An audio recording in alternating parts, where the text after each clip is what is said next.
নমস্কার বন্ধুরা, খাবারের রীতিকথা চ্যানেলে আমি সকল বন্ধুদের জানাই শুভ পৌষ পার্বণে ও মকর সংক্রান্তির আগাম শুভেচ্ছা ও ভালোবাসা। বাঙালির কাছে এই পৌষ পার্বণ একটা অনেক আনন্দের উৎসব, আর বিশেষ করে নানান রকম পিঠে পুলি এই সময় প্রায় বেশিরভাগ সব বাড়িতেই বানানো হয়।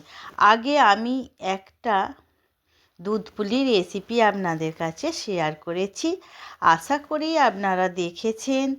আর যদি না দেখে তাহলে আপনাদের কাছে অনুরোধ রইল একটা লাইক দিয়ে ও সাবস্ক্রাইব করে দেখে নিতে আপনারা ভুলবেন না। আর আপনাদেরকে আমার নতুন বন্ধু হওয়ার জন্য অনুরোধ জানাচ্ছি। আজকে আপনাদের কাছে শেয়ার করব একটা রসালো মিষ্টি পিঠা রেসিপি।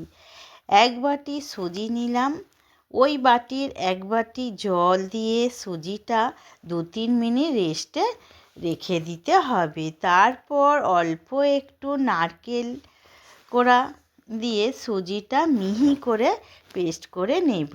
সামান্য লবণ দিয়ে সুজির পেস্টটা ভালো করে ফেটিয়ে নিতে হবে।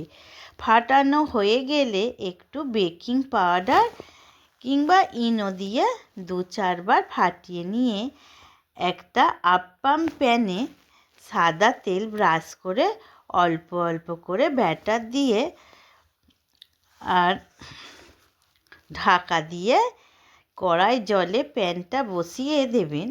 ভাপে 10 মিনিট সেদ্ধ করে নিলে নামিয়ে নেবেন।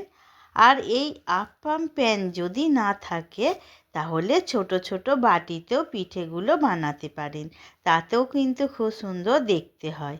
এরপর পিঠেগুলো দুধে দেওয়ার জন্য একটা কড়াই ঘন করে জাল দেওয়া দুধ নিলাম 2 বাটির মতো। ওই দুধ থেকে অল্প একটু নিয়ে 2 চামচ আমল দুধ গুলে রেখে দিলাম। সব শেষে দেব বলে টেস্টটা আরও সুন্দর হয়ে যাবে। আপনারা চাইলে দুধের মধ্যে 2টো এলাচও দিতে পারেন। এরপর আমি দুধের মধ্যে একটু চিনি দেব আর কোড়ানো নারকেলও একটু দিয়ে দেব। পিঠের মধ্যে নারকেল দিলে পিঠের স্বাদ অনেক বেড়ে যায়।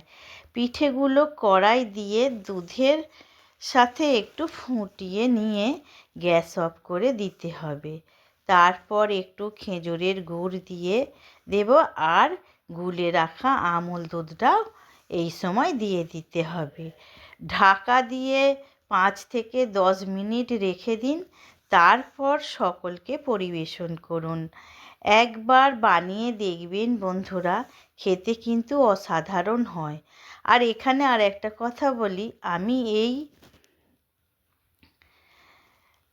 পিঠাগুলো বেশি স্পঞ্জি ও নরম করতে পারিনি, কারণ আমার কাছে যে ইনোটা ছিল সেটা ডেলা হয়ে গিয়েছিল বলে। আপনারা নতুন ইনো কিনে বানাবেন, দেখবেন পিঠেগুলো খুব সুন্দর ও হবে আর স্পঞ্জি আর নরম হবে। প্লিজ বন্ধুরা, তাহলে একবার বানিয়ে ফেলুন এই পিঠা।